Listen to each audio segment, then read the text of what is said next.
que es para entender qué tan evidente es este problema, háganse la pregunta entre sus cercanos. Po. ¿Hay alguna empresa, empresa familiar o empresa que ustedes trabajen o conozcan que podría estar pasando por este problema y se podrían sorprender de la respuesta? Sí. ¿Qué opináis? Entonces, es que a mí me pasó cuando empecé a trabajar en la oficina, como que pensaba que los problemas, este tipo de problemas, como era uno, dos, como no era tan común. Claro. Y ya con los años uno se da cuenta que es bastante común y que va a ser aún más común. El tema de la sucesión, cómo estructurarse todo esto, cómo estructurarse para poder vender o encontrar un sucesor o hacer un plan de sucesión del mismo fundador. Y aquí es un poco un tema de concientizar y darle a conocer a todo el mundo de que hay opciones para de que las posibilidades existen. Que no se quede en el no, porque yo creo que no voy a poder hacer porque pues estoy tarde o porque mi empresa no está así o porque mitos. Pues, ¿no? Sí, uno siempre puede solucionar los problemas, siempre puede intentar acomodar o suplir lo que está fallando y opciones. En este minuto hay gente que quiere tomar la posta de esta empresa y financiamiento también hay y esperemos, como conversamos, ojalá haya más instrumentos, más mecanismos para financiar estas operaciones. Los problemas entre socios y en familias que tienen empresas siempre llegan. Cómo establecer reglas claras y comunicarlas de manera consistente pareciera ser el gran desafío. Así que con Cristóbal, que es abogado especialista en conflictos societarios, empresas familiares y compraventa de empresas, nos sentamos a profundizar en estos temas. Además, revisamos casos reales, como la adquisición de una empresa por parte de su ejecutivo sin usar su capital y otras transacciones donde la falta de sucesión fue el punto de inflexión para decidir vender la empresa. Esta conversación podría ser muy interesante para los dueños de negocios que quizás nos han hecho las preguntas correctas acerca de su futuro y también para reforzar a los que saben qué es lo que buscan. No les quiero adelantar más, así que les doy la bienvenida a un nuevo episodio del Garage de Gonzalo.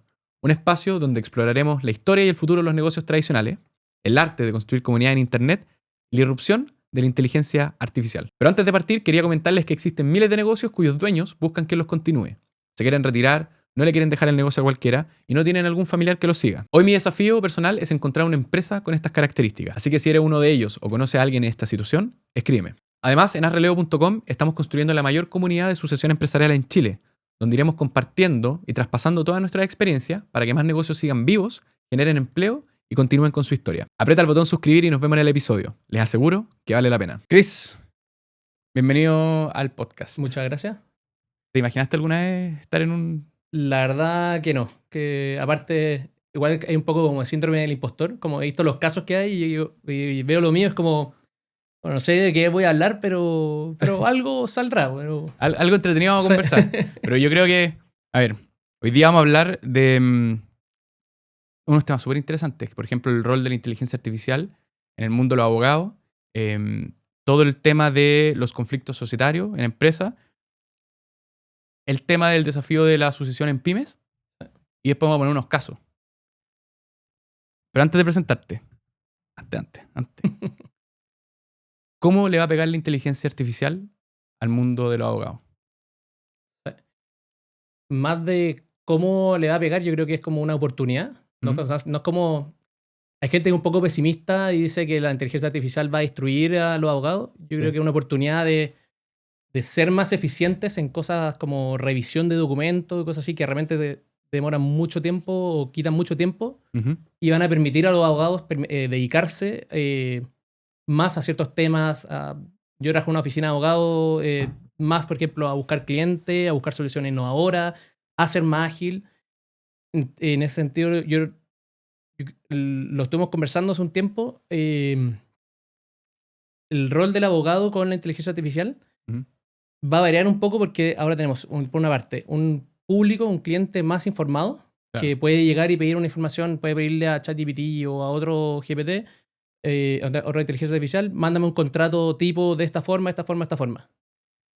Y ese cliente informado ya no necesita urgente de ir a un abogado para preguntarle, oye, ¿está bien mi contrato?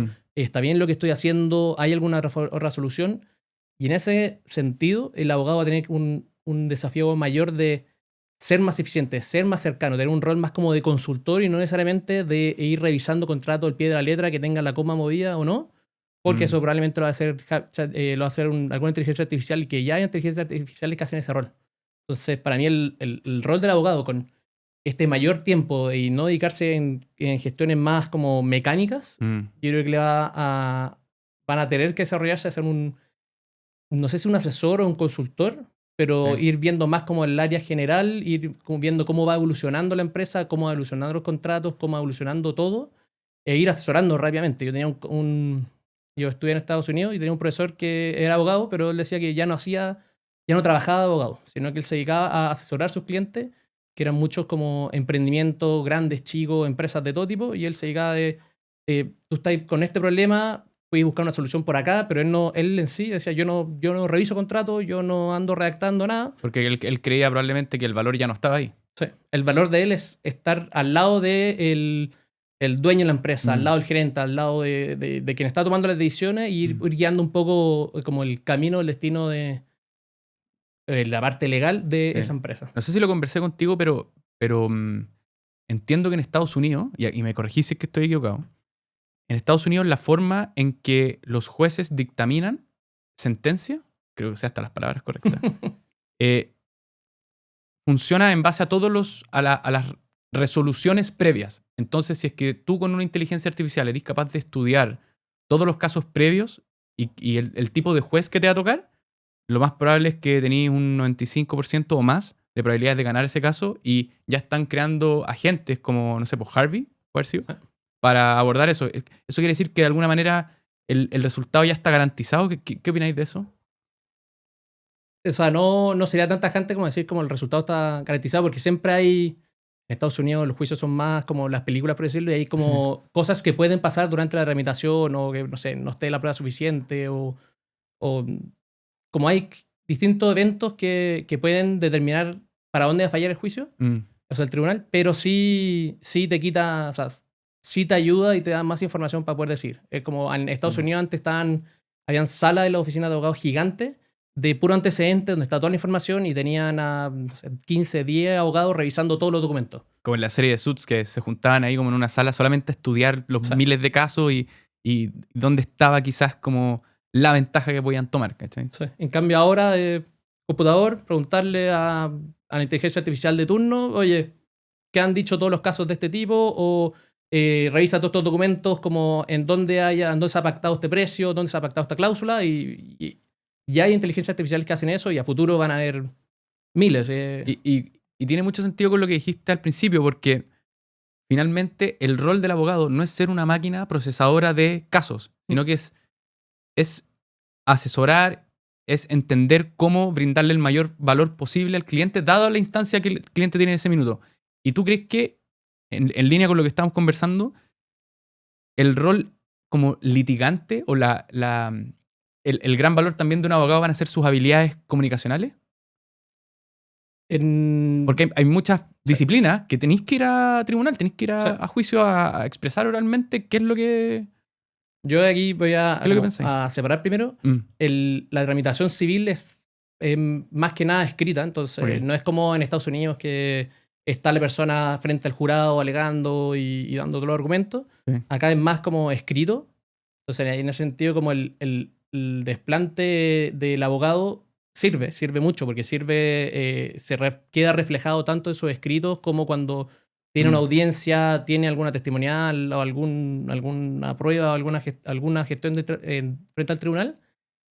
Pero yo creo que va más la diferenciación va a ser como el sentido, el tono, el cómo hacerlo, cómo prepararlo, porque yo lo puedo pedir a la inteligencia artificial a un escrito preséntame un escrito para una lista de testigos, estos son los testigos, lo va a preparar y ok. Pero a quién presentar, cómo presentarlo, cuándo presentarlo, eso yo creo que el abogado, por lo menos de aquí a un largo tiempo, no va a ser reemplazable por una... Claro, en el caso de Chile, por ejemplo, los que más alegan, ¿esa es la palabra? Alegan. Ante la Corte... Sí, son los penales, los laborales, por ejemplo. En la Corte de Apelaciones y la Corte Suprema hay alegatos como presenciales, online. De hecho, yo tuve uno hace poco y solo como anécdota. ¿Sí? Estuve bien disfónico justo el día anterior. Yeah. Y estuve todo el día tratando con con té, con todo lo que haya asociación para que al día siguiente tenga voz. Por suerte, al día siguiente... Pero ¿tú crees que también va a haber un valor en cómo un abogado alega? Porque, por ejemplo, yo no me imagino, esta es una bola mía, que llegue un Optimus de Tesla, que, como el humanoide, casi que perfecto, y tome el juicio como frente a un juez por un cliente, ¿cachai? Quizás la inteligencia artificial sin cuerpo aún, sin hardware, te va a ayudar muchísimo en lo que es el procesamiento previo, pero finalmente el trabajo de artista lo va a tener que seguir haciendo Sí. el abogado. ¿Tú crees que hay una bonita como sinergia ahí? Sí, no, sí, de todas maneras. El procesamiento de datos, la máquina va a ser mucho más rápido, ya es más rápido que todos nosotros, pero el cómo presentarlo, todo esto va a quedar finalmente en el abogado, y el abogado el que va a tener que estar hablando, que estar tratando de convencer, que estar fuera de un juicio, que estar en una negociación, saber cuándo hacerlo, cuándo no, intentar el llegar al acuerdo con la otra persona. Y eso, por más allá que la inteligencia artificial sea lo más inteligente, lo más rápido, todo, esas sensibilidades, por lo menos en el corto plazo, corto mediano plazo, yo no creo que los pueda tener como Sí. un robot. Yo siempre he dicho que el Andrés Mate, una vez que escribió un tweet, un ex, ahora se llaman, que nunca iba a ser como más entretenido ver jugar a dos máquinas tenis. Siempre como que iba a preferir ver jugar a, no sé, Federer con Djokovic. Y probablemente si lo llevamos al plano de los abogados, siempre va a ser más entretenido, más humano ver a Harvey Specter, el del abogado Suits, alegando frente a la corte que todo sea como automático nomás, ¿no? Como que Sí. es como una sociedad media distópica. Sí. Eso. No, pero es como, yo creo que tú lo has visto en su minuto, que hay unas carreras de auto autónomos, como de Fórmula 1 autónomo, ¿Ya? que era que la vendieron que iba a ser increíble todo, y los autos empezaron a ir para afuera, empezaron a chocar entre ellos, como que no funcionó. Pero además como que no tiene gracia tampoco ver eso. Uno igual está viendo como dónde está no el error humano, pero como a dónde llega la capacidad uno siempre hay que tener esta historia como del que se superó a sí mismo y logró y pudo hacerlo. O en el caso del abogado, como el abogado que tuvo un muy buen alegato y tenía una causa que estaba casi que perdida, Que era imposible. y la diste vuelta. Claro. Eso como que no creo que lo termine haciendo una máquina, o por lo menos no tan bien como lo hace una persona actualmente y lo hará después. Como ese... Sería un puntazo. Chris, nos adelantamos un poco, pero vamos contigo. ¿Quién es Cristóbal Allende y cuáles son tus dominios en el mundo de las leyes? Esa como pregunta igual es como difícil, ¿no? Como que la gente igual... Cuando uno se tiene que definir es como que generalmente las personas creen que Sí. es como, esta es mi carrera y como ya. Sí. No, yo soy papá de un hijo de 2 años, estoy casado hace un par de años. Soy abogado en Chile, en vías de jurar para ser abogado también en Nueva York. Yo me dedico principalmente, o sea, yo soy director de área corporativa de mi oficina, pero como nos han llevado los casos, todo eso, yo me centro harto en conflictos societarios y empresas familiares.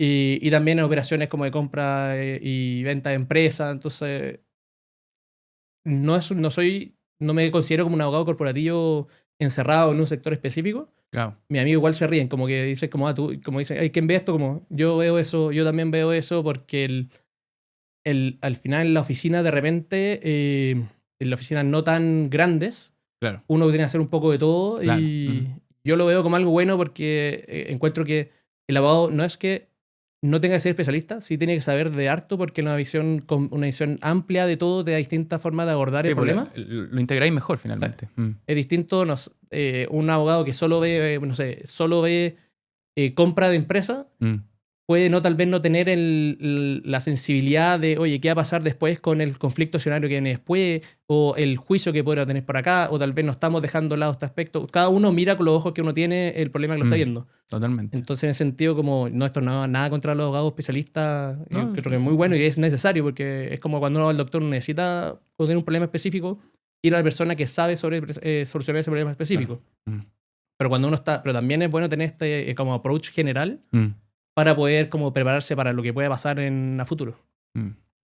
Y en esa línea, Chris, mira, me había olvidado. ¿O sea? Este episodio, ¿cómo se llama la oficina? La B Abogados. Ya, este episodio lo estamos haciendo gracias a ellos también, po. Así que les mandamos Un saludo ahí a la oficina. Quería pasar, Chris, a la parte de justo lo que habéis dicho del el tema de los conflictos societarios.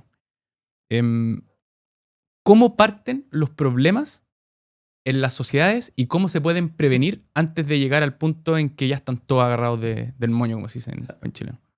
Lo primero, como que quiero como dejar claro, uno cuando parte cualquier negocio, tiene un socio, ya sea una empresa familiar, una empresa con amigos o lo que sea, uno nunca está pensando en los problemas que va a tener después. Claro. Porque cuando todo es color de rosa, como que... El optimismo abunda y está perfecto. Sí. Lamentablemente, los conflictos llegan más veces de lo que uno cree. Como hay muchos problemas de empresas familiares o empresas con accionistas que uno cree que es como, nunca me va a pasar o nunca ha pasado esto. Hay casos de todo tipo, desde casos con, no sé, violencia, casos con que han salido conflictos fáciles y limpios.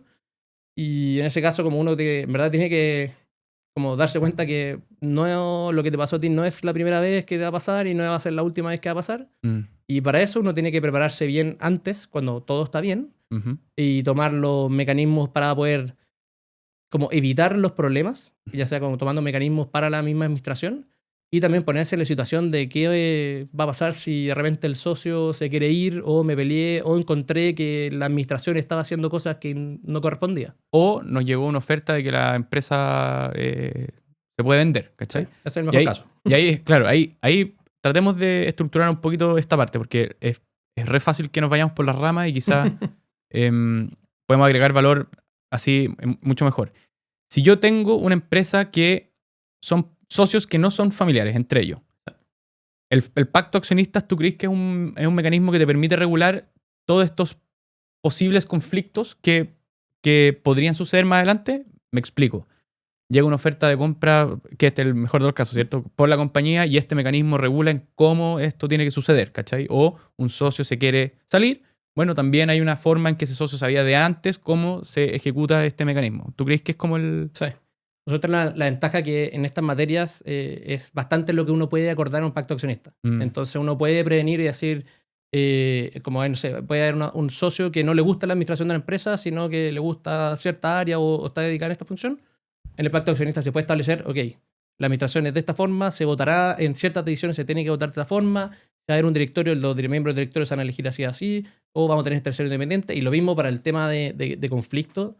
Hay cláusulas que ya son generales y se incluyen todo tipo de pacto accionistas para qué pasa si llega una oferta, qué pasa si uno de los socios quiere vender, qué pasa si el otro quiere comprar, y se establecen mecanismos para poder proteger al otro socio.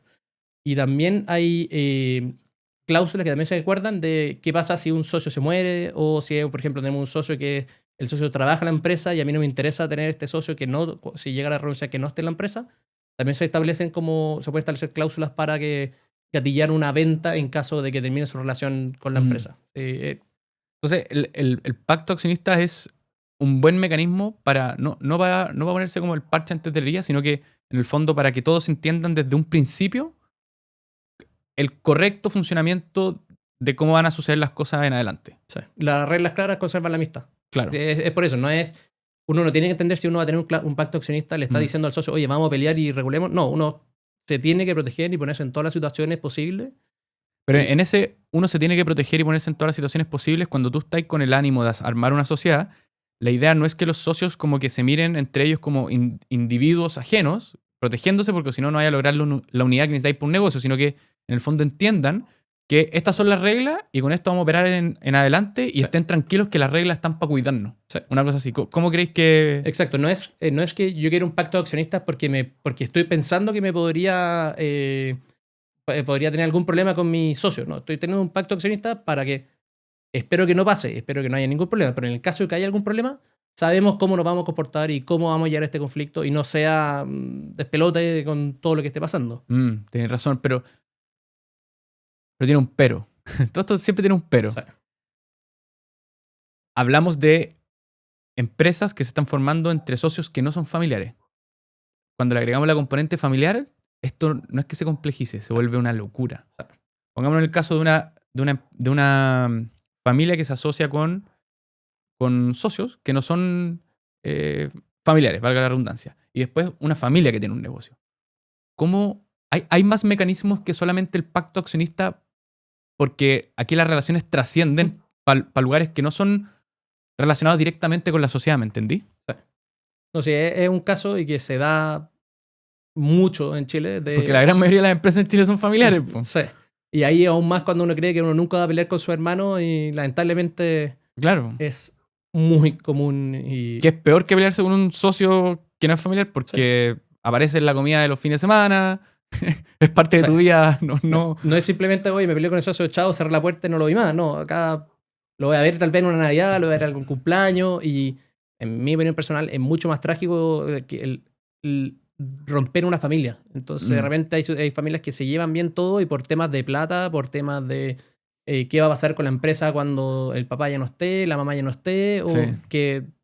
Porque uno hay que entender, uno es persona y los miembros de la familia también y puede tener que todos tengan algún objetivo o alguna intención con la empresa, con lo que está pasando. Entonces, O que tengan intereses totalmente ajenos a lo que tú estás diciendo. ¿sí? O estilos de vida diferentes. Claro. Y en ese sentido hay mecanismos que está el protocolo familiar, que aquí hay mucho escrito, el protocolo familiar busca establecer cómo se va a manejar la familia con la empresa. O sea, aquí ya no es la relación socio con socio, sino es la misma familia porque eventualmente O sea, déjame interrumpirte un segundo. Entonces, para efectos de una familia que se está asociando con socios que no son familiares, el pacto es el que te regula. Listo. Pero cuando estamos familia con familia, que es lejos el caso más complejo, creo yo, aquí hay una cosa nueva que se llama el protocolo familiar. El protocolo familiar. Y el protocolo familiar rige fuera de la sociedad misma. Ok, ¿cómo es eso? Solo una cosa, el pacto accionista es como el mecanismo más usado. O sea, siempre se pueden llegar a distintas soluciones, distintos instrumentos, y eso depende de todo caso a caso. Pero en general es el pacto accionista. En el caso de la familia está el protocolo familiar. El protocolo familiar no es un documento vinculante, no es que uno vaya a llevar a juicio a su hermano porque no cumplió el protocolo familiar. Aquí es un documento que dice, por ejemplo, que el hermano o hermana que está en la administración, la sociedad va a administrar de tal forma, esta persona va a estar en la administración, si algún familiar quiere entrar a la empresa, tiene que, no sé, haber trabajado en alguna empresa durante tantos años, de tener tal nivel de estudio. Se ponen como ciertos requisitos para que no llegue, o sea, la idea del protocolo familiar es que la empresa familiar se lleve de manera profesional. Ah, ok, te entiendo. Entonces, si tenemos la sociedad, que es la compañía, y tenemos a la familia, y la familia de alguna manera se quiere involucrar, la familia un poco más allá del dueño que puede o no estar involucrado en la compañía, se quiere involucrar en la empresa, este pacto familiar va a regular el cómo van a entrar, si es que entran. Ok, y ahí van a entrar, por ejemplo, a conversar con los otros socios que pueden estar operando que no son de la familia para llegar a un acuerdo, pero no es obligación tampoco. No, ni el pacto accionista ni el protocolo familiar es obligación. Esto simplemente son acuerdos para llevarse mejor en la relación como socios. O sea, nada de esto es obligatorio para los socios, es lo que es altamente recomendado por todas las situaciones que pueden ocurrir en la vida de una empresa. ¿Y tú crees que es muy usado el protocolo familiar? Es menos de lo que se debiera. Perdón, creo que hice mal la pregunta. Claro, eso era. ¿Qué tan usado es? Porque como la gran mayoría de las compañías en Chile son empresas familiares, uno tendería a pensar que esto está regulado bien en todas las familias, pero no es así lo más probable. No es tan así. Es que es un poco lo que vamos a hablar después, de que uno no se prepara para las situaciones hasta que llegue, generalmente. Entonces, el estar hablando de un protocolo familiar cuando la familia está bien, la gente realmente no decide hacerlo, no quiere gastar en el abogado que va a redactar el protocolo familiar o en el pacto accionista. Entonces, llegan muchos casos de que tuvieron los problemas y nunca se tomaron los mecanismos previos para regular la relación entre ellos, entre los hermanos, entre los familiares, entre los accionistas. El pacto accionista es más común y está más como popularizado, pero el protocolo familiar todavía estamos un poco al debe, por lo que he visto, por los casos que llegan. ¿Sabéis quién tiene una bonita historia que pasó por el podcast? Que cuando vean este episodio ya va a estar estrenado. El Gianfranco Rigoni tuvo un tema ahí importante en cómo el negocio familiar fue cambiando con el tiempo, porque obviamente, no sé, un negocio que se fundó hace muchísimo tiempo, con una familia mucho más, no sé si la palabra es tradicional, pero más de la época del Chile industrial, que no es el mismo Chile del Chile de hoy, tuvieron todos estos temas de, bueno, fueron avanzando las generaciones, pero no tenían mecanismos en cómo se ponían de acuerdo necesariamente. ¿Cachai? Entonces creo que es súper valioso que esas personas cuenten un poco la historia para la gente que escucha y que entiendan que sí los hay y son conversaciones que quizás son difíciles porque involucran a la familia. De nuevo, cuando son conversaciones de socios, muchas veces es como, bueno, tenemos que hablarlo, ya, listo, y ahí queda. Pero cuando es la familia, te pega a toda la familia, pues, ¿cachai? Entonces es una conversación que es más incómoda.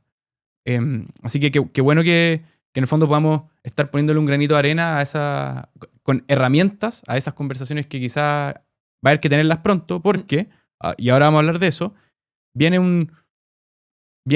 no sé cómo ponerle un nombre, pero quizás viene como un tsunami en lo que es el tema del desafío de sucesión empresarial en Chile. ¿Qué quiero decir con esto? Tenemos una generación de personas que ya están en una edad de poder pasar la posta o hacer el relevo de sus empresas. ¿Cachai? Creo que sobre el 50-60% de las pymes en Chile son controladas por gente que tiene más de 60 años. Entonces, y las pymes dan la mayor parte del empleo en Chile, ¿cierto? Sí. La tormenta perfecta se están mandando. Claro, entonces, de no hacer una buena posta, no necesariamente familiar, pero con alguien, estamos en el fondo frente a una amenaza de que muchas empresas bajen la cortina y que mucha gente quede sin empleo, ¿cierto? Sí. ¿Qué pensáis tú al respecto que se puede hacer con esto? Porque la primera conversa es la conversa que tiene que tener el dueño consigo mismo, de ¿en qué etapa estoy de mi vida? ¿Puedo y quiero vender? ¿Cómo lo hago primero con mi familia? Porque muchas veces,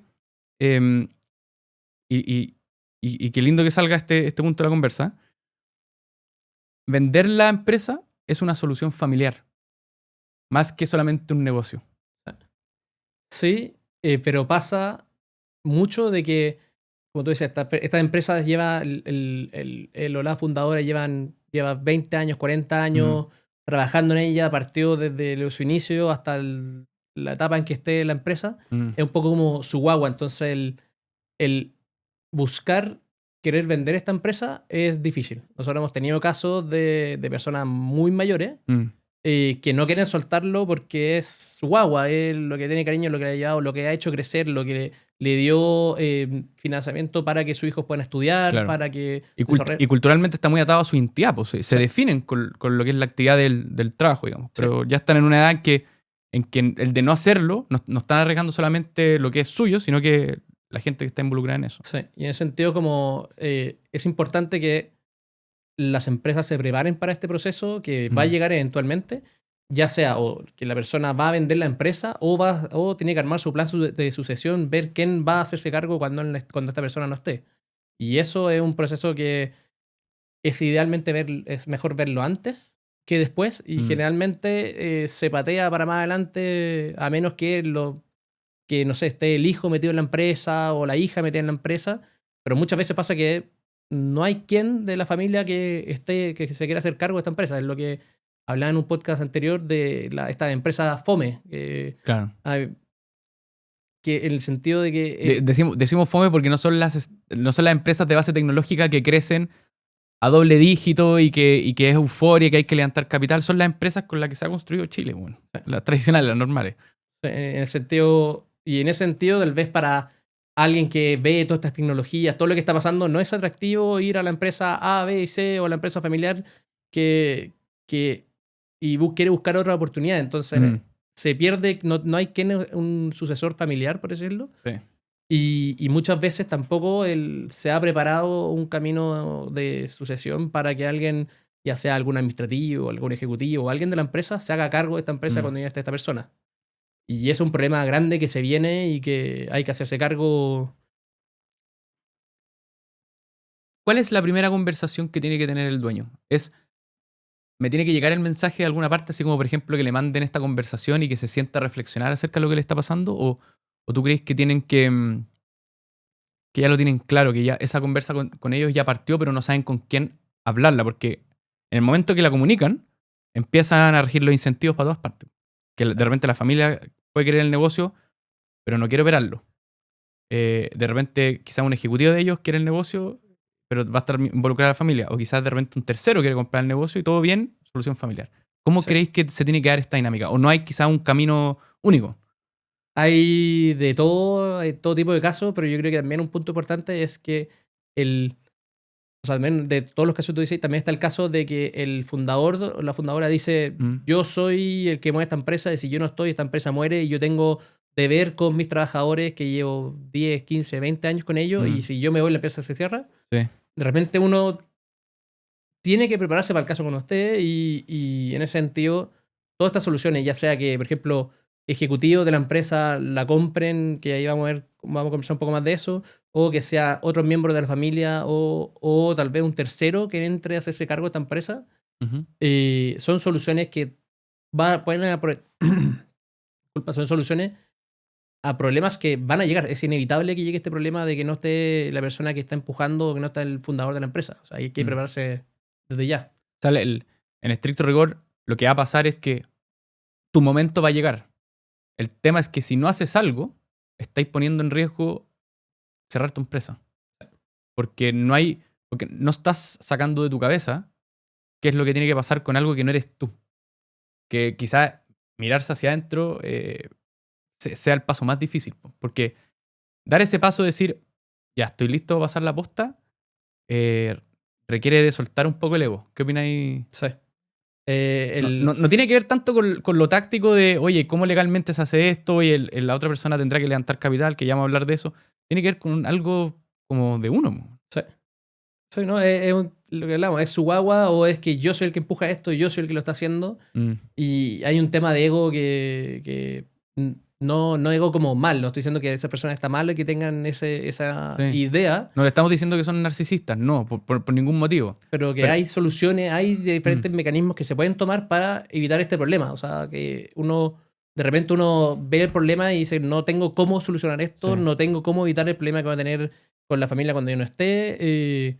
Pero todo eso, si uno se prepara y se toma las medidas, uno puede resolver muchos problemas, porque de repente puede pasar que ya no está el fundador, y no es simplemente el tema empresarial, sino que, o sea, el tema de la empresa. También puede ser un tema con la sucesión de ya no hay nadie que se haga cargo, y los mismos hermanos, primos, hijos peleando qué vamos a hacer con esta empresa, qué vamos a hacer con todo ello. Entonces, hay un tema de ego, hay un tema de tal vez de miedo de dejar la empresa, pero que todo esto con su debida asesoría, con la intención, transparencia, conversando esto, se puede preparar y se puede solucionar. O sea, siempre hay salida. Supongamos que el dueño que está mirando este episodio, o la gente en general está mirando este episodio, están listos para hacer un relevo. Bueno, hay que entrar a las primeras conversaciones, etcétera, pero hay que hacer un due diligence. ¿Qué es un due diligence y cómo se hace bien un due diligence? La debida diligencia, creo que se llama. Algo así. Esa es como la traducción de... Sí. Es revisar que las cosas estén en orden, básicamente. Básicamente eso. Aquí el proceso de due diligence igual es medio normalizado o común. Se pide un listado de antecedentes, que son antecedentes tantos como para saber cómo está organizada legalmente la empresa, cómo los estatutos, las modificaciones que ha tenido, el tema de la estructura apoderada, organigrama. ¿Qué es lo primero que hablamos al principio? O sea, ¿cómo es este organismo legalmente? El pacto, la malla societaria, etcétera. ¿Okay? Sí. Y se va viendo todo este tipo de cosas. Por ejemplo, si la empresa tiene un activo inmobiliario o tiene una fábrica, los documentos relacionados a esta para ver si hay gravámenes, hay algún problema que puede aparecer con esto. Se ven los contratos de trabajo y toda la información de los trabajadores también para ver que esté todo en regla y que no haya nada más como... La idea del due diligence es que uno sepa lo que está comprando o lo que está vendiendo. Que no sea que uno compró el auto y a los no sé cuántos kilómetros falló el motor. Claro. Y en ese sentido uno tiene que recopilar toda esta información, prepararla y entregársela a la contraparte para que revise y haga dé su visto bueno. Pero al mismo tiempo, solo que te interrumpa, Chris, ahí, imagínate, porque nada es perfecto. Entonces, en el ánimo del nada es perfecto, si es que tú sabes, por último, dónde están tus hoyitos, después cuando estés operándolo, vas a saber cómo taparlos. Porque si es que no saben dónde están, te vas a tropezar igual. ¿Cachai? Ese es como un poco el el ánimo de entender tan en profundidad este tema, Sí. porque no es como que te vaya a restar puntos necesariamente o que para que no escondan cosas que tienen. No, aquí dejarlo muy claro que en tema legal corporativo, ¿Mm? uno siempre puede buscar solución o si falta un documento se puede pedir alguna parte, siempre hay cómo solucionar el problema en Ok. materia corporativa legal. Ok. Y en ese sentido, como que estar tranquilos cuando uno se somete a un proceso de due diligence, lo importante es tener toda la transparencia posible Sí. y colaborar con la contraparte para poder dejar todo claro y que todos estemos entendiendo cómo está la empresa, cuáles son los problemas que tiene, qué es lo que se tiene que resolver y todo. Y en ese sentido, como decía, todos estos antecedentes que se tienen que acompañar, que es un listado ya más como detallado y que es muy común no debiera variar mucho de el abogado A, B y C. También se tienen que revisar los elementos tributarios, los aspectos tributarios de la empresa. Y por otra parte tenemos también el due diligence comercial y financiero, que ese ya se tenía que tener una persona especialista en estas materias para poder verlo. Claro.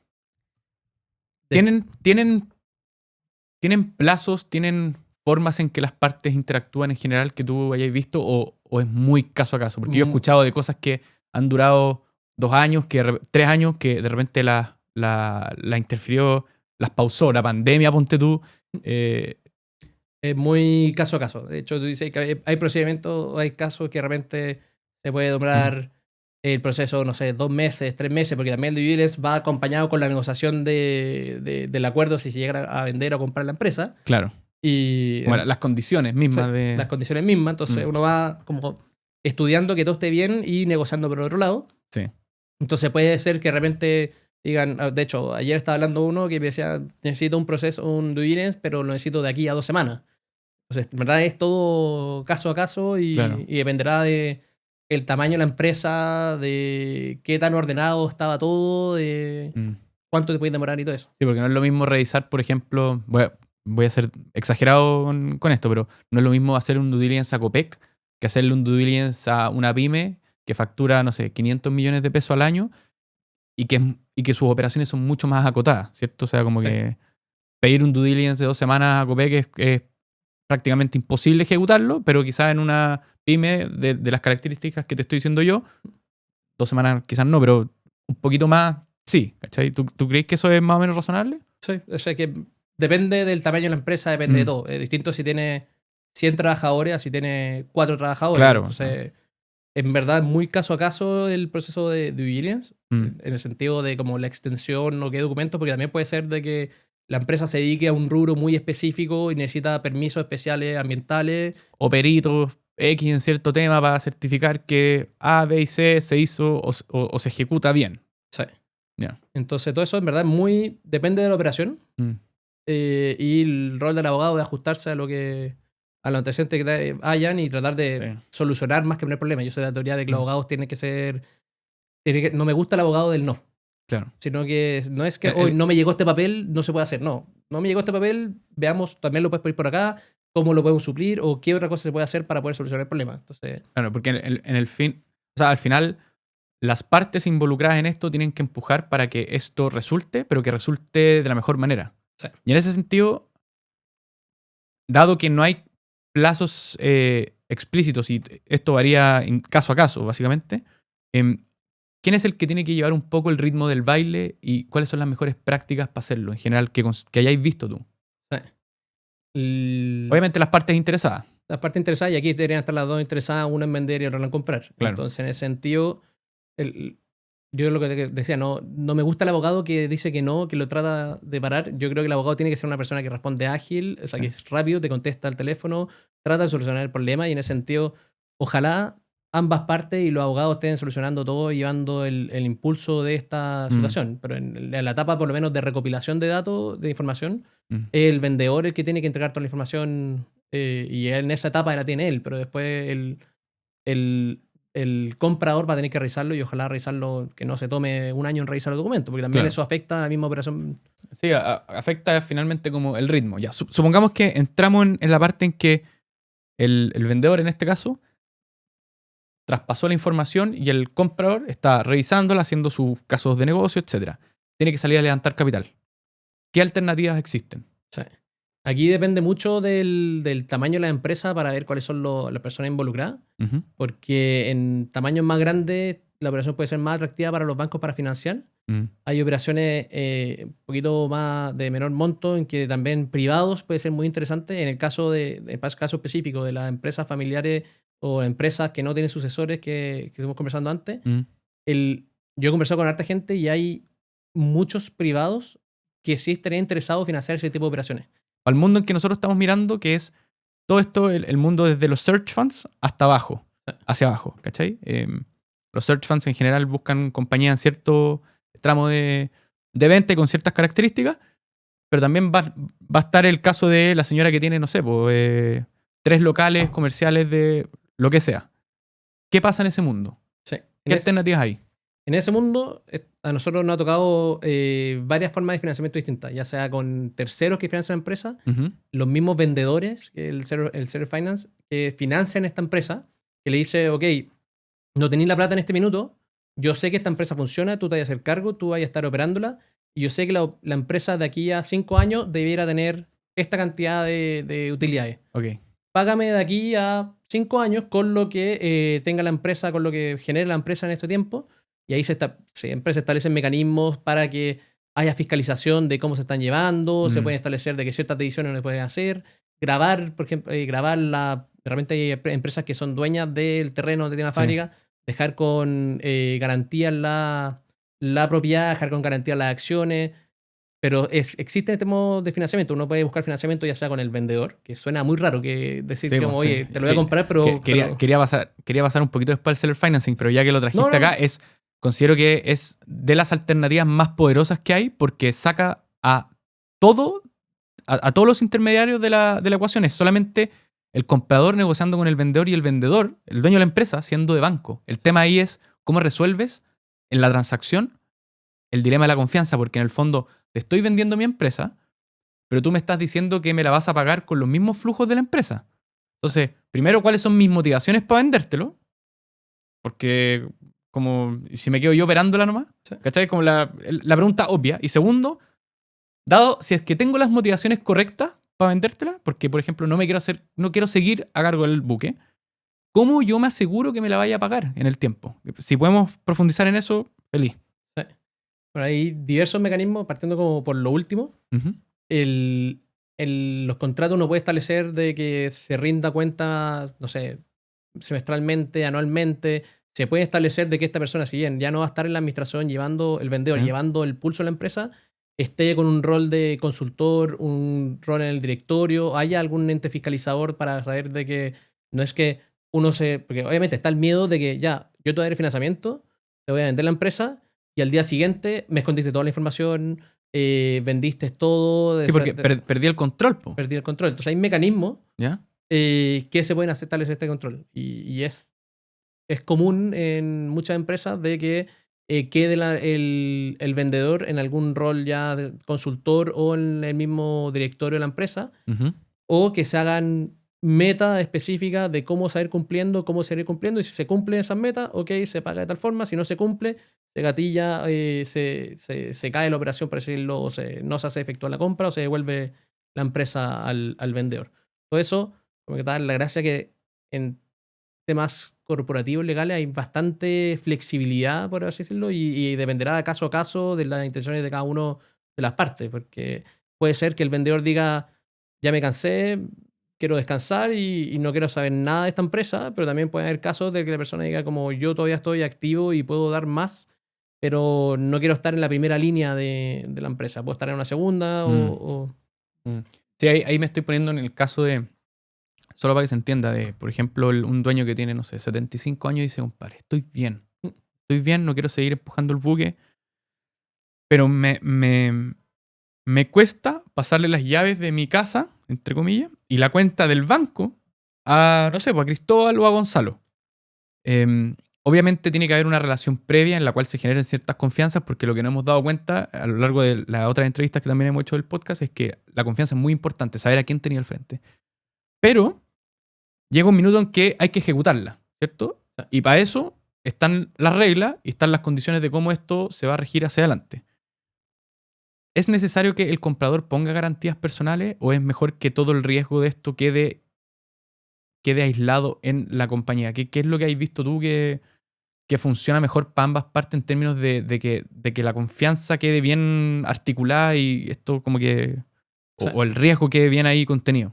desde un punto de vista como el acreedor, por decirlo, Mm, siempre va a ser más interesante de que haya más garantías, que no sí. sea solo la empresa y que también sea la persona natural. Mm, Entonces, en ese sentido, depende también, que puede sonar muy como que me estoy pateando la pelota al córner, pero depende mucho del tipo de operación, mm, porque de repente puede ser que la empresa tenga muchos activos y que sea mucho más interesante y suficiente tener la garantía de la misma empresa y que no necesite la garantía del comprador como persona natural.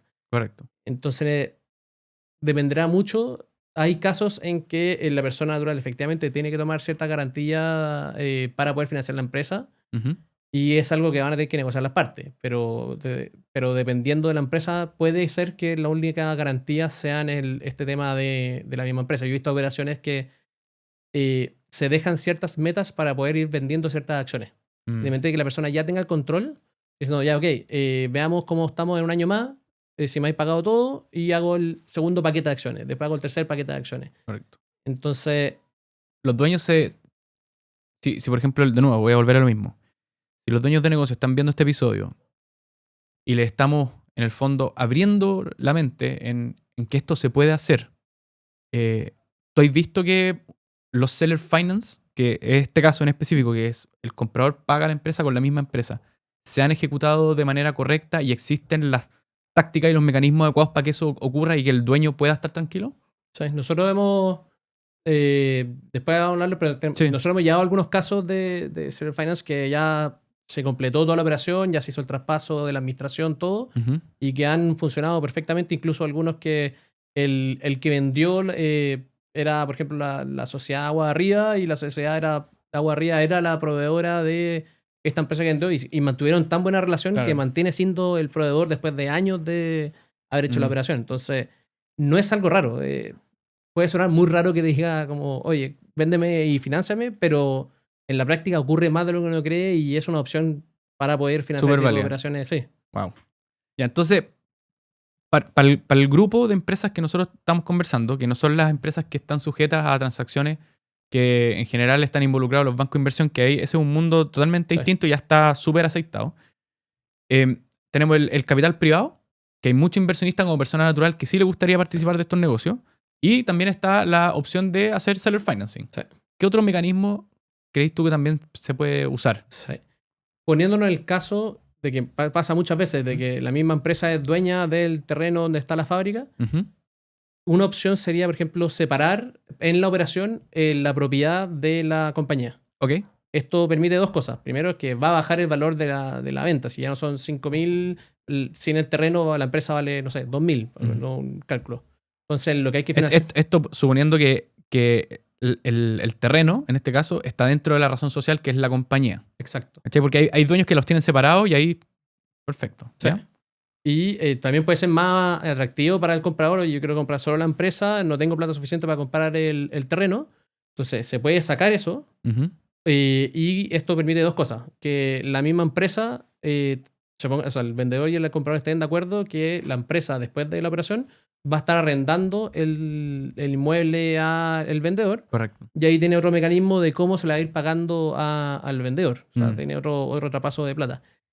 Si llegase a comprar la empresa más el terreno, en el otro caso, se pueden dejar el terreno en garantía. ¿Sí? Siempre es mucha flexibilidad, como te decía. Sí. Entonces, una opción puede ser... El terreno mismo se podría usar un instrumento contra el banco, por ejemplo. Exacto. Porque los bancos no financian compra apalancado aún, porque todavía no existe lo que quizás vamos a conversar un poquito más adelante. Entonces tenéis que resolver primero el problema de cómo comprar la compañía, el root, ¿cierto? Sí. Con todo lo que implica eso, y para eso tenéis los dos caminos que mencionamos anteriormente, pero si queréis comprar además el bien raíz, que puede estar o no inserto en la empresa, existe la opción de ir contra el banco y armar... Sí. ¿Qué productos tienen en general para eso? Depende mucho de la oferta del banco. Yo, de hecho, estuve hace poco en Ento 1 que permitían hacer este tipo de financiamiento de dejar en garantía la propiedad ¿Sí? y con eso ir pidiendo préstamos como para poder comprar la empresa o este tipo de operaciones. ¿Hipoteca inversa se llama eso alguna vez? No sé dónde lo leí. Que en el fondo, claro, dejáis como en garantía la propiedad y los flujos entran de vuelta, ¿o no? O sea, aquí le habían puesto un nombre como más fancy, que era algo lending, pero... Ya, pero en el fondo es, Sí. es el mecanismo. Ya, Sí. bacán. Vámonos a lo que estábamos conversando antes, que no profundizamos, que son los casos. Caso 1, que me lo mandaste bien punteado. Man. Era para que no se me olvidara. Sí, no, porque son 4 casos distintos, entonces es imposible aprendérselos de memoria, ¿cachai? Este caso es de seller financing. Es un grupo de ejecutivos que se compraron una empresa internacional. El dueño se quería retirar. Al parecer dio crédito porque seller financing. Los ejecutivos no tenían capital y se logró estructurar además una deuda. ¿Cómo es esta historia? Bueno, esta es una empresa internacional Ujú. de que tenía esta filial en Chile, de que ellos por decisión a nivel mundial dijeron no vamos a prestar más este tipo de servicio, este tipo de producto. Ok. Entonces mandataron al ejecutivo principal, dijeron, oye, vende esta empresa porque ya no vamos a hacer más esto. O sea, partieron por decirle al ejecutivo, véndela tú. O sea, lo encargaron de vender y el ejecutivo estuvo buscando y agotó todas las formas, todas las opciones posibles para vender. Y después de que ya no pudo vender, estuvo pensando y dijo, el negocio yo lo conozco, lo puedo hacer y tal vez puedo tener muy buen resultado. Ok.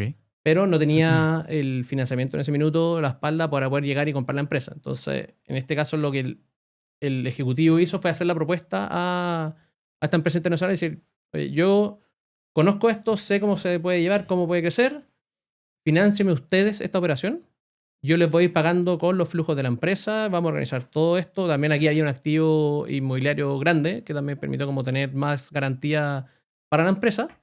Y con esto yo me voy a hacer cargo, yo lo voy a hallar, esta empresa va a ser mía con otro socio más. Y acá fue muy buena la relación con el vendedor. El vendedor accedió a este tipo de operación. Además que hay algunas eficiencias tributarias también involucradas en la operación y era más atractiva venderla de esta manera que de otras maneras. Y como comentaba antes, es tan buena la relación que la empresa, la vendedora, sigue siendo el proveedor de esta empresa e incluso esta empresa es el representante en Chile de esta marca. Entonces, en ese sentido, hubo que negociar harto, conversar harto. Por suerte la relación entre las partes fue muy buena y permitió esto que fluyera sin mayor problema. Pero dependerá de cómo esté la operación, dependerá de qué tan sana está la empresa. Aquí tenemos esta ventaja que era el tema tributario, de que era más eficiente hacerla de esta forma y hasta ahora ha funcionado y funcionó y todos El felices. post-closing que se llama, como el post que viene después de la firma y Sí. el funcionamiento. Y lo curioso ahí es que, claro, se compraron una compañía que, mira qué loco, era una filial de una multinacional, sin capital propio. Y uno pensaría, no, eso es imposible. Suena muy loco cuando uno lo cuenta. Sí, pues, como, bueno, yo llegué así como 0 pesos y bueno, claro, aquí había mucho más contexto. Ellos eran ejecutivos de la compañía, habían confianzas de por medio ya construidas, pero es un caso que un ejecutivo normalmente no sé si lo tomaría en cuenta porque quizás no tienes el contexto, quizás no tienes las herramientas o quizás derechamente crees que no es posible nomás. ¿Qué opinas tú en ese O sea, el tema en ese del caso? financiamiento es como una barrera Mental para la Sí. gente? Se puede ser como ilusoria, como dice, hoy tengo que conseguirme 5.000 millones de dólares. Tengo que leer un monto. Imposible. Sí. Ya. Pero uno cuando empieza como a avanzar, a ir como a pensarlo, bajarlo, a conversar con gente, es algo que sí se puede hacer. Como que se puede buscar financiamiento, se pueden buscar opciones.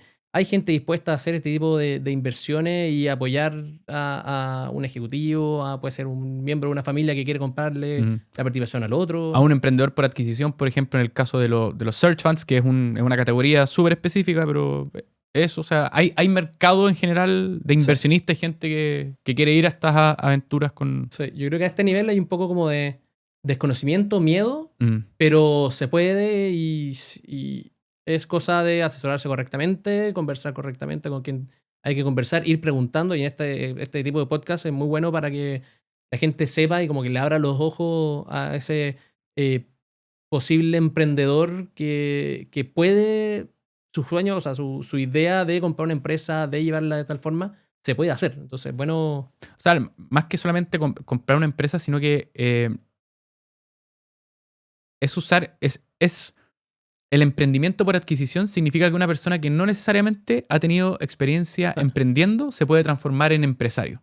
Y acá hemos visto casos de gente que ni siquiera ha tenido equipos a cargo, que se ha montado en buques que son complejos y grandes. Porque todo depende cómo estructures bien el financiamiento, tu plan de negocio y la gente que quieres guiar a bordo. Y eso se puede hacer, no es imposible. Lo que pasa es que tenéis que entender, o bien lo que decís tú, tenéis que ver cómo amplías tu campo de observación y qué cosas podéis involucrar en esta transacción, ¿cierto? Vamos al caso 2. Una asesoría en la venta de una empresa de servicios de mantención de equipos industriales. Creo que era un negocio que lleva como 40 años en el rubro, una cosa así. La familia no se quería involucrar, el dueño no tenía sucesión. ¿Qué pasó ahí? mira, este es un caso en que el dueño y fundador es bastante avanzada de edad. Sí. No quiero decir números para que nadie se sienta discriminado, Sí. pero es bastante avanzada la edad. Y él tenía hijos, estaban casados, todo. Nadie de los que estaba en la generación de abajo o participaba mucho en la empresa o tenía mucho interés de participar en ella. Ok. Entonces, en ese sentido, es una empresa que si no estaba esta persona metida adentro, no iba a quien la empujara, no iba a estar a nadie, o sea, iba a tener que cerrar la puerta. Y nosotros en esto tuvimos un rol como de, no como de corredor, por así decirlo, de empresa, sino que igual estuvimos preguntando porque al abogado le llegan muchos datos de alguien, oye, me gustaría comprar, a mí me gustaría vender.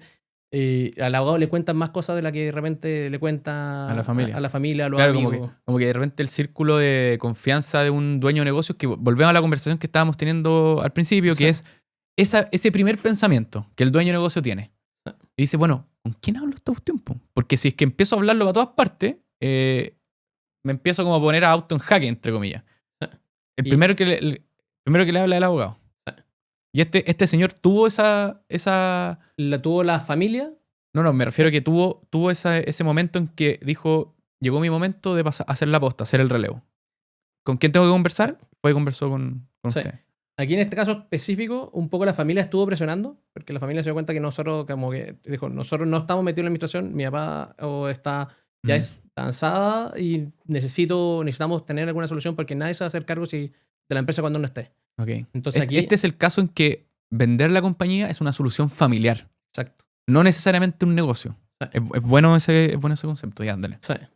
Y aquí nos tocó un poco ir buscando compradores y ir preparando como la empresa para poder venderla. O sea, nosotros hicimos, por así decirlo, un pre-due diligence, como dejar todos los antecedentes, todo para que cuando llegue el vendedor, que nosotros, como comentar, nos llegan de gente que quiere comprar, Sí. decirle, oye, sé de un cliente que quiere vender, acá está el set de documentos, estúdialo y veamos cómo avanzamos.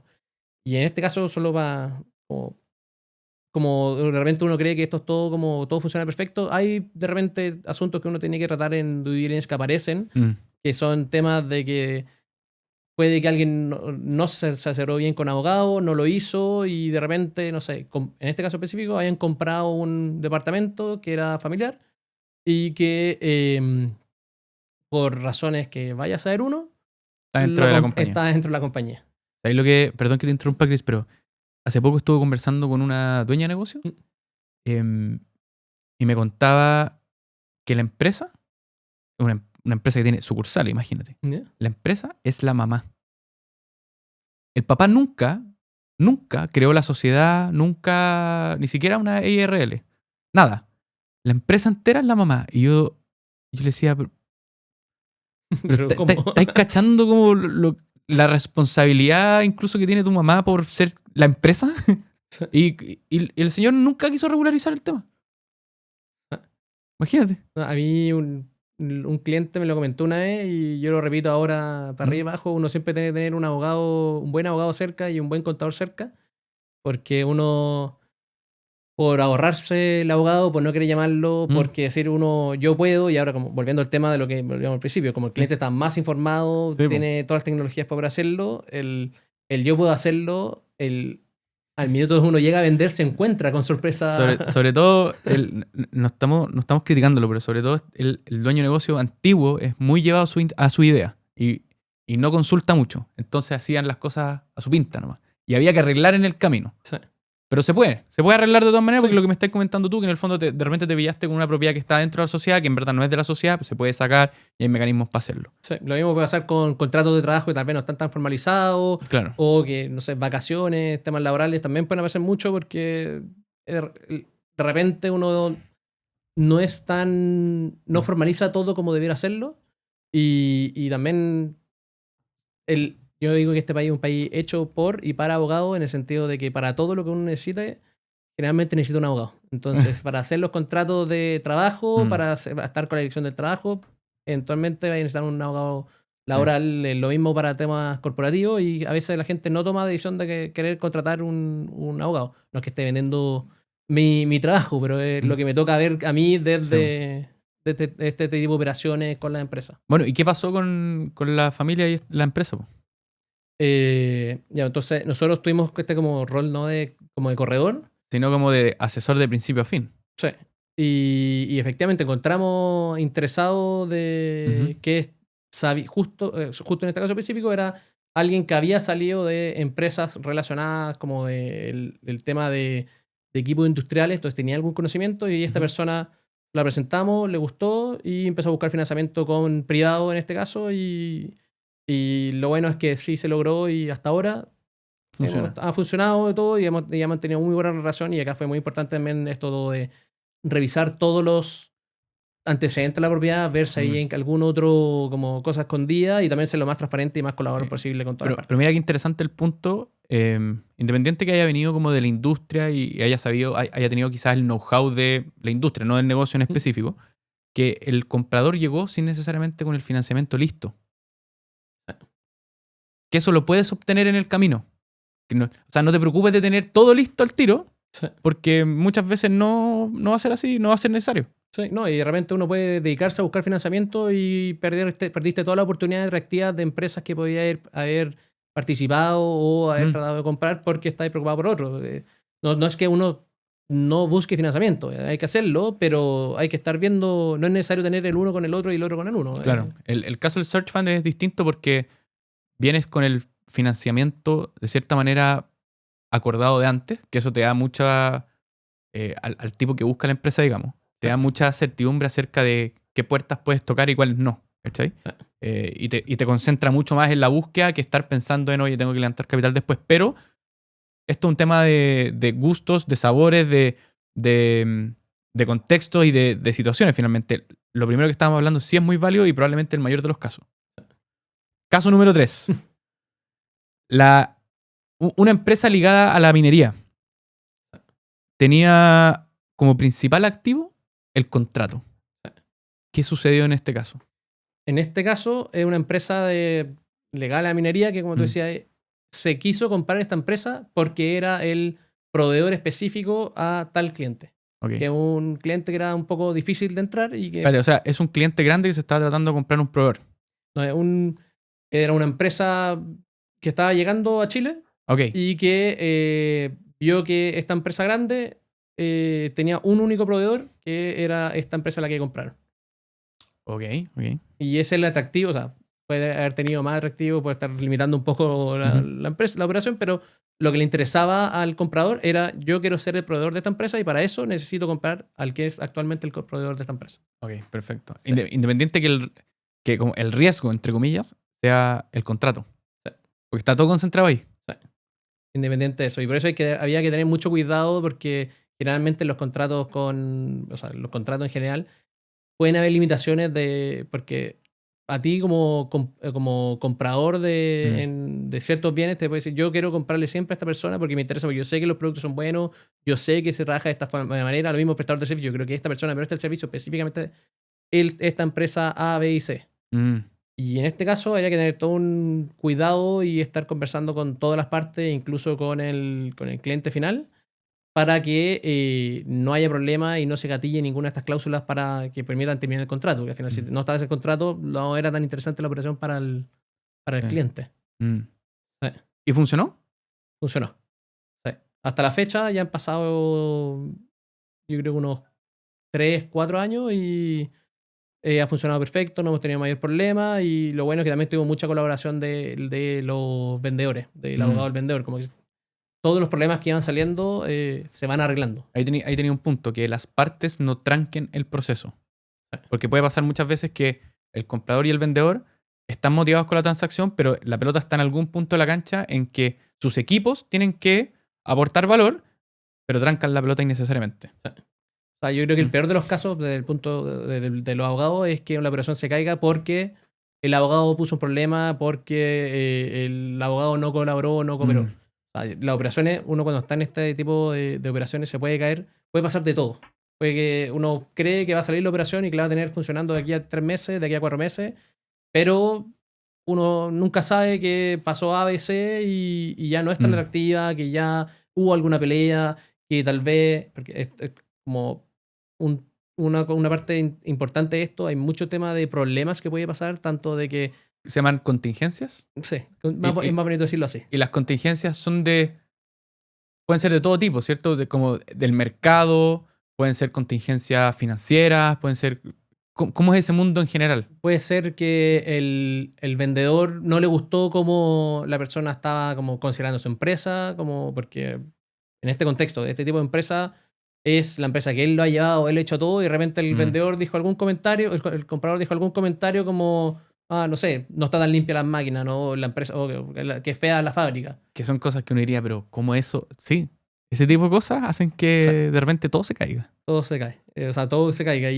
O pueden haber más cosas de que estas cosas que están escondidas y que solo sabe alguna parte de la empresa o activos que se comparan que están donde no deben estar. Acuerdos de honorarios, vacaciones, lo que sea, con trabajadores que de repente uno no sabe. Entonces hay mucho tema de que uno cuando llega a estas operaciones dice, ok, esto va a salir, estamos todos de acuerdo, estamos todos en el precio, cómo se hacer, plazos, todo. Pero ahora de los que hubo puede que un comentario, un antecedente que no estaba, un problema o... En verdad, esto puede pasar de todo. Eso mismo, sí, porque ¿cómo fue lo que me dijo alguna vez una persona que está bien metida en este tema? Es como un evento improbable. Que suceda un M&A y una transacción o que se venda, compra una empresa es súper improbable. Entonces, tienes que articular todo esto de tal manera que suceda la firma, digamos.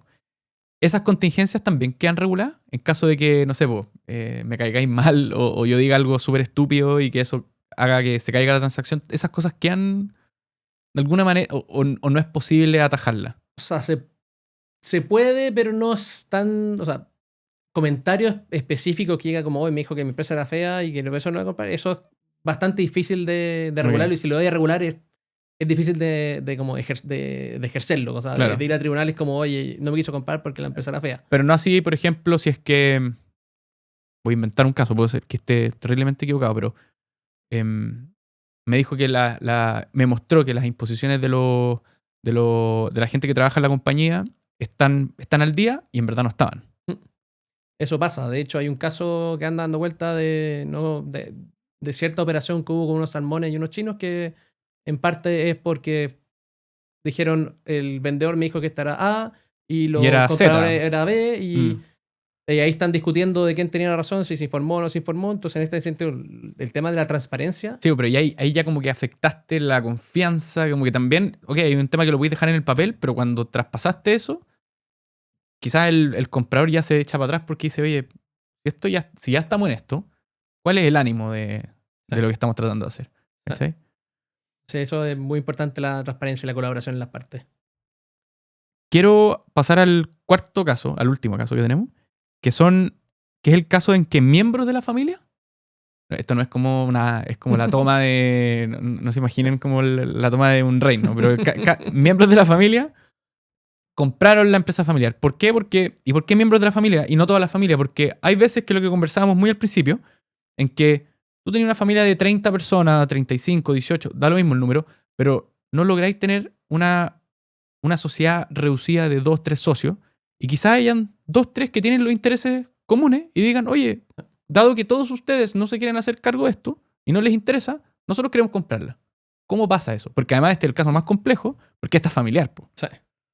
No, aquí pasa bastante de que, como tú decías, hay de repente, no sé, digamos, son 3 hermanos, todos están muy metidos en la compañía, les gusta todo, quieren seguir con ella, y el tercer hermano está afuera, tal vez no tiene ningún interés, solo quiere plata y no quiere nada más. Y en ese sentido, si uno va a tomar riendas de una empresa, le conviene tener socios que quieran participar, que tengan intención de colaborar, que no necesariamente que todos participen en la administración, pero sí que todos estén trabajando post de la sociedad. Claro. Entonces puede pasar de que alguno de los hermanos, alguno de los nietos, sobrinos, o quien sea que esté en la participación de la empresa diga, yo no quiero seguir acá. Y aquí es cuando es importante haber hablado antes de... Volvemos al principio, el protocolo familiar y el pacto accionista. Yeah. Porque ahí uno cuando llega a esta situación puede decir, oye, nosotros habíamos dicho de que si uno de nosotros quería vender, estas son las condiciones, este es el precio, esto se hace de tal manera, y te evita conversaciones de que de repente uno de los hijos o uno de los socios diga, oye, para mí esta empresa vale 10 veces más de lo que realmente vale y se generan problemas entre ellos, y nunca es bueno tener una empresa, algún socio que esté generando problemas, que esté generando conflicto, porque la cuestión no solo, en caso de empresas familiares, es bastante incómodo en la misma familia, sino que te genera consecuencias en la misma empresa no tener un liderazgo unificado, que todos tengan... No, y que las expectativas estén más o menos donde tienen que estar. Sí, y siempre es bueno en este tipo de casos cuando hay empresas familiares que tal vez uno está pensando en, no sé, porque en mi caso yo soy el hijo y yo estoy conversando con mi hermano y yo sé que mi hermano no va a tener problemas. Uno no sabe en la familia, después en 5 años más hay nuera, hay yerno, tal vez hay nietos, y hay mucha más gente que puede estar involucrada en esta operación y que, por esto, volviendo al anterior... Claro, como de manera indirecta, no necesariamente ahí como... Sí. Y es por esto que es bueno tomar mecanismos. Repetimos, no es que yo diga como yo voy a estar en un problema con mi hermano y por eso quiero tener protocolo. No, es yo no quiero estar en un problema con mi hermano, quiero tener las reglas claras y por eso quiero tener este protocolo, quiero tener este pacto accionista, quiero tener regulado todo para poder saber cómo hacer. Sobre todo si él o la fundadora de la empresa no tiene un programa de sucesión. Claro. En ese caso, ahí tenía un súper buen punto, Chris. Si, por ejemplo, yo soy parte de una familia que tiene una empresa, independiente del tamaño, ¿ya? Pero no sé dónde estoy parado. ¿Cachai? Yo le puedo ir a tocar la puerta a la administración y decirle, oye, dado que yo soy Pepito X y pertenezco de alguna manera a esto, quiero saber cuáles son las reglas para ver qué puedo hacer. Sí y no. Ok. Todo puede ser muy respuesta de abogado, hay que distinguir. Estoy tratando de ponerlo lo mejor que podamos, porque yo sé que acá hay un matiz de depende. Sí. En principio, el pacto accionista, o sea, no en principio, el pacto accionista del protocolo, aquí hay que separar, porque por una parte está la empresa y por otro lado están los accionistas, socios o como quieran llamarse. Sí. El pacto accionista y el protocolo familiar regula la relación con los accionistas y con la familia. Sí. Es distinta de la relación de accionista-empresa. Eso pueden haber otro tipo de conflicto, otro tipo de relación y todo. Entonces, estos documentos esperaría de que si existen los tengan los socios. Si no, el pacto accionista debiera estar junto con el registro de accionistas y uno puede pedir como copia del pacto de accionista. Sí. Pero no es la empresa la que esté encargada de solucionar el problema entre los socios. Por así decirlo. La empresa, su negocio, tiene que llevar adelante su negocio y los socios, ¿cómo se regulan? Para la empresa, en el sentido como que la empresa quiere generar recursos, tiene que vender el producto, es un tema aparte. Entonces, sí puede haber situaciones en que la empresa tenga esta información, sepa cómo regularlo, tener reglas claras, pero generalmente la empresa, la administración, lo ideal es que no esté involucrada en estos conflictos de accionistas, porque los conflictos en sí, todo tipo de juicio, le quita mucho tiempo a el gerente el gerente de finanzas, al gerente el gerente general, o al ejecutivo principal, quita mucho tiempo. Y foco. Es lo que estaba pensando, que Gianfranco una vez me comentó, lo comentó aquí en el podcast, de hecho, que la manera de ejecutar el el protocolo familiar, que creo que no hablamos específicamente del protocolo familiar, pero alguien tiene que ejecutarlo. Puede ser un consejero designado por la familia, y ese puede hacer de puente para que estas cosas sucedan, porque la familia de repente está como aislada de la operación y del entendimiento en general de la empresa, pero la manera de acercarse a ese reglamento es a través de un consejero. ¿Tú crees que ese es un mecanismo más o menos interesante? Sí.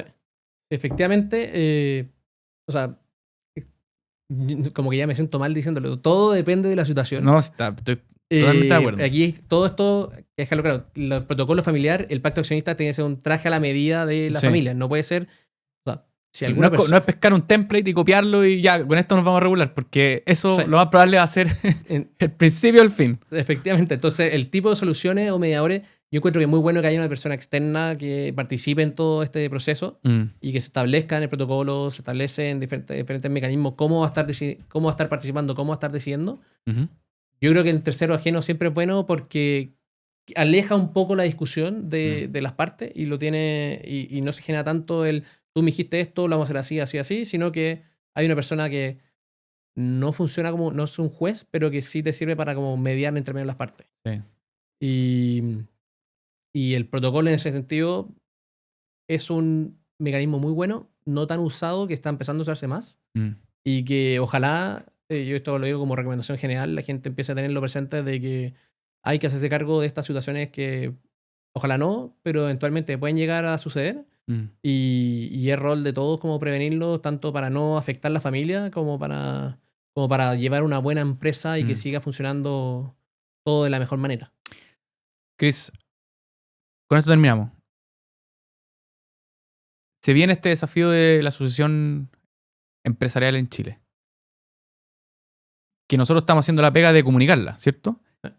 ¿Qué perspectivas tenés tú a futuro de esto, en general? Si es que se ejecutan las cosas que estamos empujando, si es que no se ejecutan. ¿Qué opináis acerca de este tema que quizás no es muy conversado porque como hemos construido a través de la conversación, muchas veces estos temas son problemas familiares que son puerta adentro? ¿Qué opináis de esto? En lo que se viene a futuro yo creo que este es un problema como que... Estructural, que tiene que participar el Estado, el gobierno de Chile, ya sea... Yo creo que aquí tú eres más experto que yo en este punto. En Estados Unidos está el SBA. Una maravilla. Que sirve para este tipo de operaciones, para cuando se necesita un sucesor. En Chile, hasta donde yo conozco, no existe un instrumento estatal, no existe, o privado específicamente centrado en este tipo de operaciones. Si llegara a ver a futuro y si llegara a establecerse, sería muy bueno porque sería otro mecanismo más de financiamiento para este tipo de operación. Facilitaría el traspaso y en sí se hace cargo de un problema que si nadie considera, si nadie se mueve en este sentido, va a ser un problema muy grande de aquí a, tal vez no hoy día, no mañana, en 15, en 20 años. Yo me atrevería a decir que en 5 o 10 vamos a ver el grueso, pero ya tenemos varios casos que están pasando hoy día y por eso existe este mercado en general como lo habíamos descrito antes. Lo que pasa es que, como bien dijiste, el tema del SBA, que la SBA, lo vamos a repetir de nuevo, que creo que ya he conversado esto en otros episodios, la Small Business Administration, no sé si es como el símil de Corfo en Estados Unidos, pero tiene 2 créditos, que es el SBA Loan 701A, que es para comprar la operación, el root en este caso de la compañía, que es lo que conversábamos antes, y el 504 para ir a comprar el bien raíz. Son créditos súper blandos en el sentido de la tasa. Hoy día creo que no tanto, pero inicialmente sí. Y en términos de garantías, ¿cachai? Y eso te abría un mercado nuevo, porque hoy día, como se está supliendo en Chile, esto es capital privado, ¿cierto? Y que el mismo dueño sea el banco, en este caso. Así que si no impulsamos eso para los negocios más pequeños, probablemente no vamos a tener esa camada nueva de emprendedores por adquisición que no necesariamente tienen las redes para llegar a los inversionistas privados y para tener esa confianza con el dueño para que el dueño sea el banco, ¿cierto? Sí. En ese sentido, yo por lo menos lo que he estado como preguntando y visto y conversando, hay también, como a futuro, hay intención de privados, el problema ya se está visualizando más y se está haciendo más real. Entonces la gente, así como, ojalá haya algún organismo estatal que se haga cargo de este problema, también están apareciendo nuevos privados o nuevos inversionistas que van a querer participar en estas operaciones. Yo creo que de aquí a 5 años, yo sea 15 tal vez, van a haber miles de este tipo de operaciones y ojalá hayan miles de estas operaciones. Sí, lo que hay que intentar bajar, que lo conversamos una vez con el Nico Chea, es cómo disminuimos el costo de transacción y coordinación. Porque llevar a cabo una operación de fusión o adquisición es caro. Entonces, ¿cómo podemos hacer lo más barato posible y lo menos friccionado posible la etapa inicial, que quizás es la búsqueda e identificación de la oportunidad e incluso el mismo diligence muy, muy, muy inicial, pero que todo el valor lo concentremos al final para cuando realmente valga la pena, ¿cachai? Y ahí ganan todo. Sí. Yo creo que ese es como el gran desafío. Y ahí hay una conversa en general que uno se podría hacer súper chora, que es para entender qué tan evidente es este problema, háganse la pregunta entre sus cercanos. Po. ¿Hay alguna empresa familiar o empresa que ustedes trabajen o conozcan que podría estar pasando por este problema y se podrían sorprender de la respuesta? Sí. ¿Qué opináis? No, es que a mí me pasó cuando empecé a trabajar en la oficina, como que pensaba que los problemas, este tipo de problemas, como era 1, 2, como no era tan común. Claro. Y ya con los años uno se da cuenta que es bastante común y que va a ser aún más común. El tema de la sucesión, cómo estructurarse todo esto, cómo estructurarse para poder vender o encontrar un sucesor o hacer un plan de sucesión del mismo fundador. Y aquí es un poco un tema de concientizar y darle a conocer a todo el mundo de que hay opciones para de que las posibilidades existen. Que no se quede en el no, porque yo creo que no voy a poder hacer porque estoy tarde o porque mi empresa no está así o porque mitos. Pues, ¿no? Sí, uno siempre puede solucionar los problemas, siempre puede intentar acomodar o suplir lo que está fallando y opciones. En este minuto hay gente que quiere tomar la posta de esta empresa y financiamiento también hay y esperemos, como conversamos, ojalá haya más instrumentos, más mecanismos para financiar estas operaciones. Porque tiene que nacer una nueva camada de empresarios, pues, y no necesariamente empresarios que quieran partir de cero, sino que empresarios que se sumen a... Sí, y sumando para lo que tú decías del tema de los costos, aquí también donde la inteligencia artificial entra fuerte, porque el gran parte del due diligence es revisar todos los documentos. No sé si la inteligencia artificial en este minuto es suficientemente capaz para poder llevar a cabo un proceso de due diligence entero solo. Yo creo que no. Pero sí te debiera rebajar el costo tanto del auditor, del auditor financiero, o sea, de quien revise los temas financieros y comerciales de la empresa y también los temas legales. Porque al final tení este procesamiento de datos que hace mucho más rápido, debería demorarse menos tiempo y esperemos rebaje los costos. Y también hay que buscar un mecanismo que sea... Hay que bajar la fricción para partir, para que estas cosas se den y para que estén dando vueltas en la cabeza de la gente. Chris, gracias por venir al podcast. No, gracias a ti por invitarme. Y gracias también a la oficina por darnos el lujazo de tener este episodio. Muchas gracias. Oye, un gusto y... Hasta la próxima. Nos vemos.